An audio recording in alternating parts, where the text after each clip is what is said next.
Fundamentos da liderança, capítulo 2.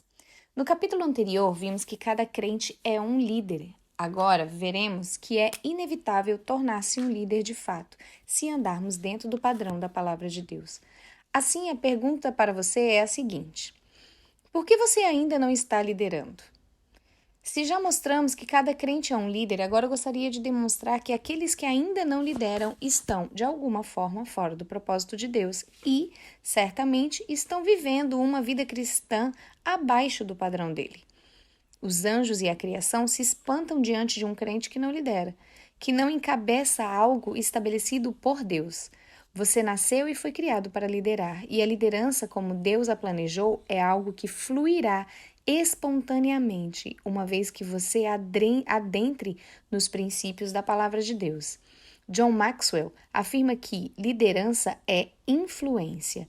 Sendo assim, o homem cheio do poder e da autoridade através do Espírito Santo influenciará a muitos. Não exercer influência é não ser sal, pois todo sal influencia. Na verdade, a principal característica do sal é a influência. É possível jogar sal em algo e não percebê-lo? Assim deve ser todo crente com sua liderança. Jesus disse que somos a luz do mundo. A luz sempre lidera. No meio das trevas, todos seguem um ponto de luz. Se ninguém nos segue, então ainda não somos uma luz resplandecendo nas trevas. Quero compartilhar 4 fundamentos que, se compreendidos e apropriadamente colocados em prática, inevitavelmente farão de você um líder aprovado. Não estou afirmando que lhe será dado automaticamente um cargo ou um título de liderança, mas certamente as pessoas ao seu redor o enxergarão como líder e você influenciará a muitos que se espelharão em você. Tópico 1. Primeiro fundamento. Imagem gera domínio. Gênesis 1:26 diz: Também disse Deus, façamos o homem à nossa imagem, conforme a nossa semelhança. Tenha ele domínio sobre os peixes do mar, sobre as aves do céu, sobre os animais domésticos, sobre toda a terra e sobre todos os répteis que rastejam pela terra. Há uma relação estreita entre imagem e domínio. Observe que a palavra domínio vem após a palavra imagem. Isso significa que o domínio está condicionado a ter a imagem. Existe um princípio fundamental na vida espiritual. Tudo é determinado por aquilo com que você se parece. Tudo depende com o que nos parecemos. Se com escorpião, serpente, cordeiro ou com o Filho de Deus. Teremos domínio se tivermos a imagem de Deus, porque a imagem gera domínio. Esse princípio pode ser visto muito claramente na palavra de Deus. Apocalipse 4:3 diz: Esse que se acha assentado no trono é semelhante no aspecto à pedra de jaspe. No capítulo 4 de Apocalipse, o apóstolo João tem uma visão do trono de Deus. Ali ele fala a respeito daquele que está sentado no trono e diz que é semelhante no aspecto à pedra de jaspe. Mais tarde, no capítulo 21, João tem também a revelação da Nova Jerusalém, que é a noiva do Senhor. Ali ele diz que a igreja também tem a aparência da pedra de jaspe. Isso é assim porque o destino da igreja é cumprir o propósito de ser a exata expressão da imagem daquele que está sentado no trono. Apocalipse 21, versículo 11 e 18. Uau! Na verdade, a igreja irá reinar porque ela tem a imagem do que está sentado no trono. A imagem é que agora gera o domínio. Uau! Precisamos entender que a Bíblia, ao falar de reino, está se referindo ao governo, a domínio. Adão foi chamado para sujeitar e dominar, e ao fazer isso, estaria, na verdade, reinando sobre a terra. O homem, quando foi criado, era a imagem e semelhança de Deus. Ele tinha a imagem, por isso trazia a glória. O homem no Éden estava vestido da glória de Deus, por isso estava nu e não se envergonhava. Todavia, no dia em que pecou, o homem perdeu a glória de Deus. É disso que Paulo está falando aos romanos quando diz que todos pecaram e destituídos estão da glória de Deus. Romanos 3:23. Isso significa que, por causa do pecado, os homens perderam a imagem. Paulo também diz em 2 Coríntios 4:6 que a glória de Deus está na face de Cristo. Isso significa que a imagem de Cristo é glória de Deus. Ou seja, a glória da igreja é expressar a imagem. Quanto mais expressão você tem, quanto mais expressa a Cristo, mais exerce domínio e liderança. A imagem é a expressão do autor e somente ele pode autorizar que se exerça a autoridade. Veja que a autorização e a autoridade são palavras com a mesma origem. Elas vêm do autor. Se não temos a imagem do autor, não temos nem autoridade nem autorização. Perceba que a queda levou à perda da imagem, mas a obra do Espírito Santo é transformá-lo para expressar a imagem de Deus. Essa obra de transformação é mencionada 3 vezes no Novo Testamento. A palavra transformar é metamorfos, no original grego. Esta palavra ocorre 3 vezes. A primeira vez é em Romanos 12, que diz: "E não vos conformeis com estes séculos, mas transformai-vos pela renovação da vossa mente, para que experimenteis qual seja a boa, agradável e perfeita vontade de Deus." A palavra transformai-vos aqui é metamorfos, que significa mudado na imagem. Nesse caso, a transformação acontece por meio da renovação da nossa mente, pela palavra de Deus. Em 2 Coríntios 3,18, Paulo diz: "E todos nós, com o rosto desvendado, contemplando como por espelho a glória do Senhor, somos transformados de glória em glória na sua própria imagem, como pelo Senhor, o Espírito." Mais uma vez temos a palavra metamorfos, mas aqui somos mudados de glória em glória por meio do Espírito quando contemplamos o Senhor. A terceira vez que ocorre a palavra metamorfos é em Mateus 17. Neste trecho, porém, ela não é traduzida como transformar, mas como transfigurar. E é aqui que desejo mostrar que há uma relação direta entre a imagem e o domínio. No último versículo do capítulo 16, Jesus disse: "Em verdade vos digo que há alguns dos que aqui encontram que de maneira nenhuma passarão pela morte até que vejam vir o Filho do Homem no seu reino." Mateus 16:28. O que Jesus quis dizer com reino? O que é o reino? Reino é o governo, o domínio. Portanto, reino é o que Adão foi chamado para exercer quando Deus lhe disse para sujeitar e dominar. Jesus também disse que alguns dos discípulos não passariam pela morte sem que vissem o Filho do Homem vindo em seu reino, ou seja, em seu governo e autoridade.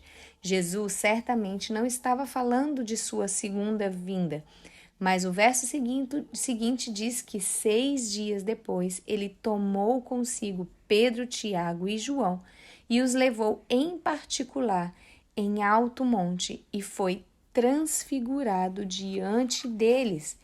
E o seu rosto resplandecia como o sol, e as suas vestes se tornaram brancas como a luz. Mateus 17:2. É nesse momento que eles viram Jesus em seu reino. Uau! Compreenda que a manifestação do reino é domínio. E qual foi a manifestação do domínio do reino? Foi a imagem. Naquele momento, eles viram de fato a imagem de Cristo, quando ele foi transfigurado. Assim acontece com todo crente. Quanto mais se parece com Jesus, mais autoridade, domínio, sujeição e governo ele manifesta. Quanto mais imagem, mais reinamos em vida. Vale nesse momento um diagnóstico duro, mas real. Se você não lidera, é porque você não tem a imagem de Cristo expressa em você. O trabalho do Espírito Santo é restaurar em nós a imagem de Deus, para que possamos ter o domínio do reino. Certamente o reino se estabelecerá quando Cristo voltar, mas naquele dia só vai reinar aquele que começou a exercitar o domínio pela liderança hoje. Se você não é capaz de se dispor a liderar uma célula, pensa que se sentará em um trono naquele dia? Segundo, o sacerdócio introduz a realeza. Esse princípio espiritual é visto em toda a Bíblia. O sacerdócio sempre introduz a realeza. Relacionando com o princípio anterior, dizemos que a imagem fala de sacerdócio, enquanto o domínio fala de realeza. Sacerdócio é se parecer com o Senhor, domínio é exercer o reino. Em Apocalipse, lemos que para o nosso Deus os constituíste reino e sacerdotes, e reinarão sobre a terra. Apocalipse 5:10. Ou seja, para cumprir Gênesis, sujeitando e dominando. Vemos esse princípio no Velho Testamento, quando Samuel, o sacerdote, ungiu a Davi da tribo de Judá como rei. No Novo Testamento, João Batista, o sacerdote, introduz Jesus na tribo de Judá, a realeza. Davi também exemplifica esse princípio. Ele era também um sacerdote, embora não fosse levita. Davi era sacerdote de outra linhagem. A Bíblia diz que Davi entrou no lugar santo e comeu dos pães da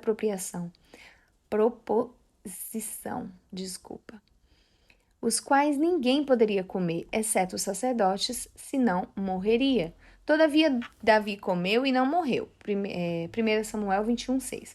Davi não morreu porque era um sacerdote. O sacerdócio de Davi é mostrado claramente nas dezenas de salmos que ele escreveu, e sendo um sacerdote, pode exercer plenamente a realeza. Então, primeiro, seja um sacerdote, levando pessoas até Deus. Depois, se torne um rei, manifestando a autoridade do reino sobre a terra. Se você for um sacerdote genuíno, você será introduzido na realeza. Talvez você pergunte: se todos são líderes, quem serão os liderados?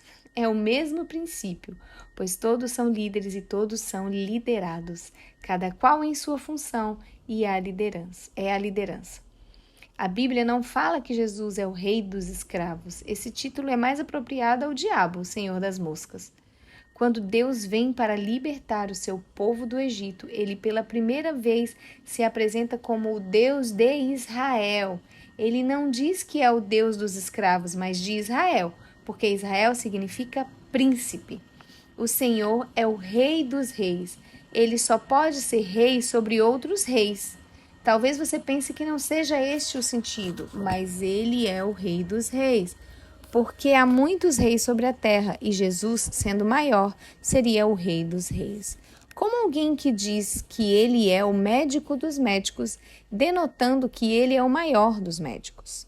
Tudo bem se você quer interpretar assim, mas a verdade mais profunda é que ele constituiu você, rei e sacerdote, ainda mais agora, você sendo imagem e semelhança dele. Ele é o Rei dos reis, porque você também é rei. Logo, nesse mesmo princípio, todos são líderes e liderados, cada um exercendo a liderança em sua função no corpo. Se de fato você for um sacerdote, será inevitável também se tornar um líder. Pedro diz, em 1 Pedro 2,9, vós, porém, sois raça eleita, sacerdócio real, nação santa, povo de propriedade exclusiva de Deus, a fim de proclamardes as virtudes daquele que vos chamou das trevas para a sua maravilhosa luz. Hoje fazemos parte de uma nação santa constituída por sacerdotes que também são reis, que carregam dentro de si a natureza de uma nova raça. O que Pedro está dizendo é que somos reis e sacerdotes, então se torna incoerente que não estejamos liderando. Veja que o sacerdote do Novo Testamento também sempre vem junto com o rei. Ambos sempre estão lado a lado. Pedro fala de sacerdócio real, ou seja, de sacerdotes que são reis, que governam. João diz em Apocalipse 5,10 que somos sacerdócio real. Cabe a cada um avaliar se é realmente um sacerdote ou se tem sido apenas o detentor de uma promessa que ainda precisa ser exercida. Verdadeiros sacerdotes são levantados como reis. 3. O domínio é pelo serviço. Aleluia! Mateus 20, do 21 ao 28 diz: Perguntou-lhe ele, que queres? Ela respondeu, manda que no teu reino estes meus 2 filhos se assentem, um à tua direita e o outro à tua esquerda. Mas Jesus respondeu, não sabeis o que pedis. Podeis vós beber o cálice que eu estou para beber? Responderam-lhe, podemos. Então lhes disse, bebereis o meu cálice, mas o assentar-se à minha direita e à minha esquerda não me compete concedê-lo. É, porém, para aqueles a quem está preparado por meu Pai. Ora, ouvindo isso, os 10 indignaram-se contra os 2 irmãos. Então Jesus, chamando-os, disse, sabeis que os governadores dos povos os dominam e que a maioria exercem autoridade sobre eles. Não é assim entre vós.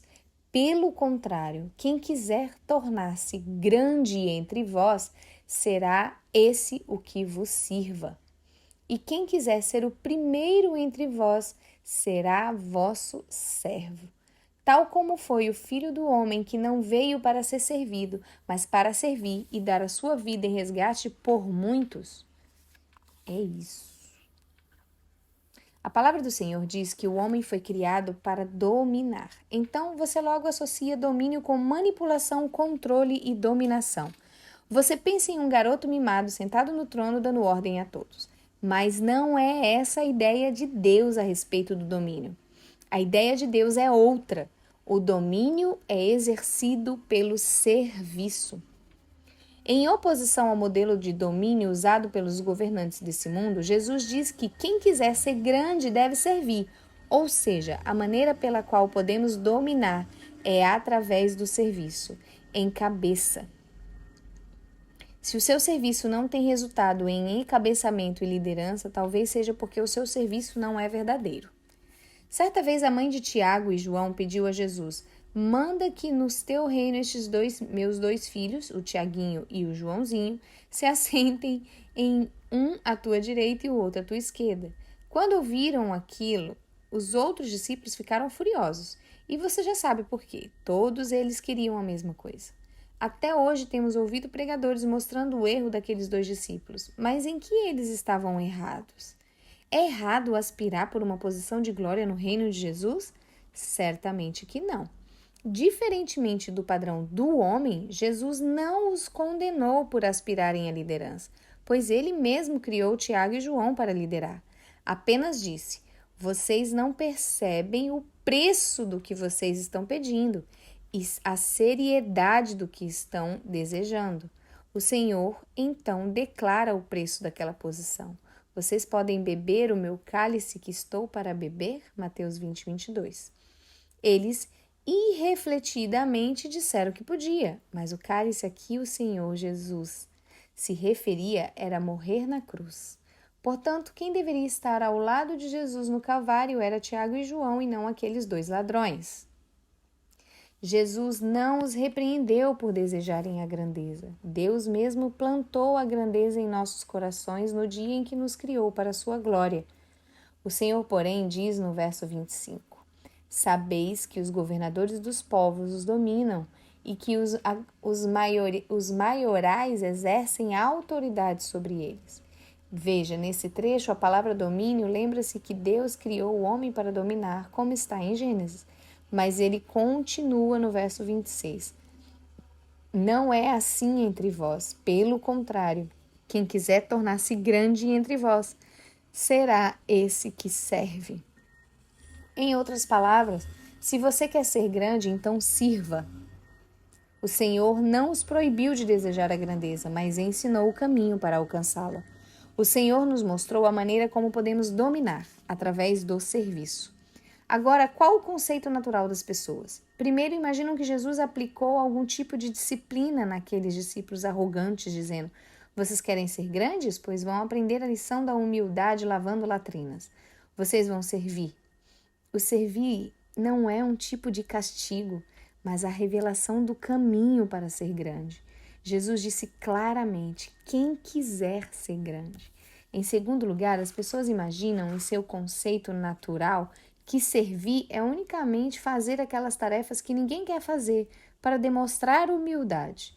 Então lavam o banheiro, limpam o chão, pensando que assim vão tornar-se grandes.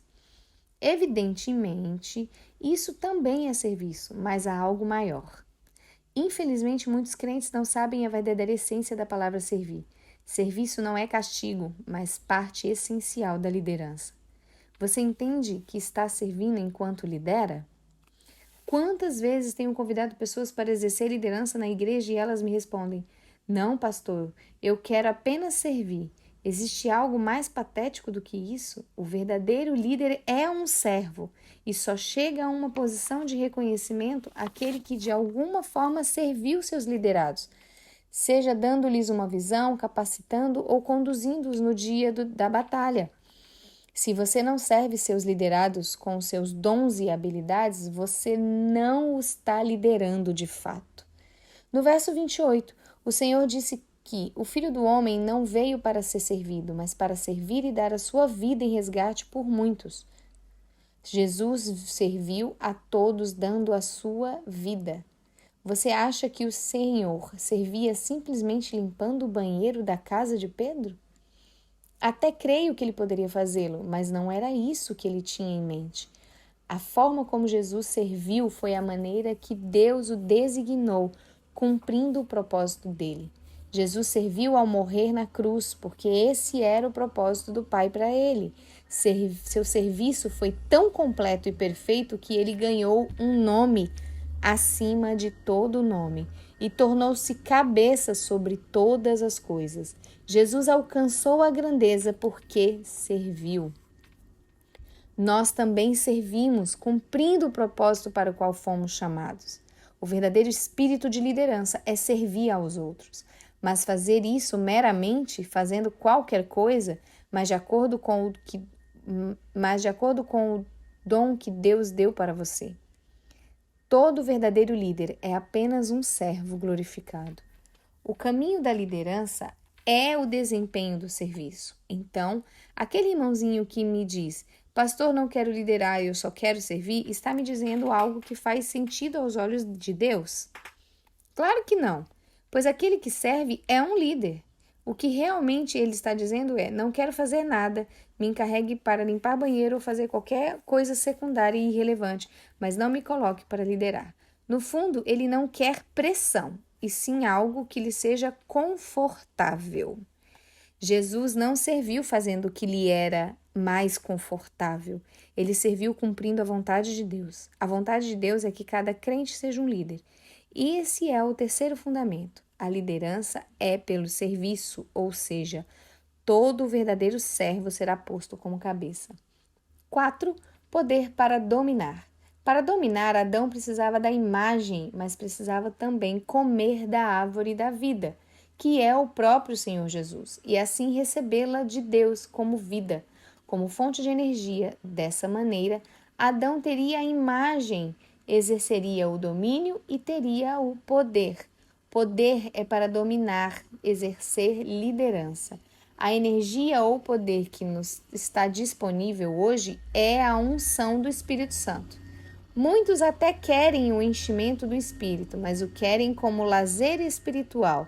Na verdade, o Espírito Santo é dado para cumprir o propósito de Deus, que é de fazer sacerdotes e reis aqueles que o recebem.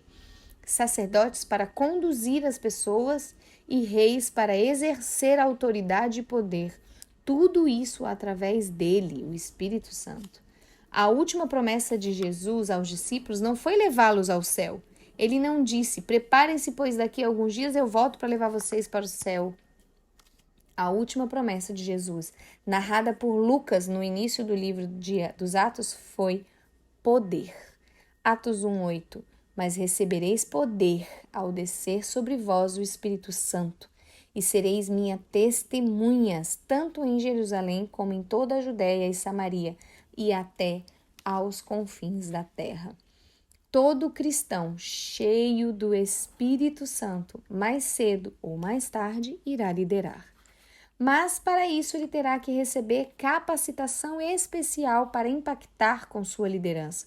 E nesse contexto, esse poder fará toda a diferença. Assim, uma pessoa que se diz cheia do Espírito e não quer liderar torna-se contraditória. Como é possível ela estar cheia do Espírito e não influenciar os outros? Talvez seja por ela não ser realmente cheia do Espírito. Pode até ser quebrantada no louvor, mas quem é totalmente cheio é igual a um imã, atrai a todos ao seu redor. Há sempre alguém querendo andar com ela. Não importa se é nova convertida ou não, todos nós temos um potencial, mas o potencial, a habilidade e a criatividade ficam parados sem o poder de Deus. Todos nós precisamos de energia espiritual. Se estivermos conectados, o poder do céu estará em nossa vida e a manifestação dele pode nos transformar em leões. Myles Munroe diz que um exército de ovelhas liderado por um leão sempre vencerá um exército de leões liderados por uma ovelha. A liderança é o grande segredo. Davi tinha em suas mãos um rebanho de rejeitados, mas como era um leão, transformou todos eles em matadores de gigantes. É uma questão de liderança. Isso me lembra a Copa do Mundo, quando no time do Brasil havia um amontoado de leões no campo, mas tinha um cordeiro como técnico. Enquanto o time de Portugal tinha um rebanho de ovelhas no campo, mas o técnico era um leão.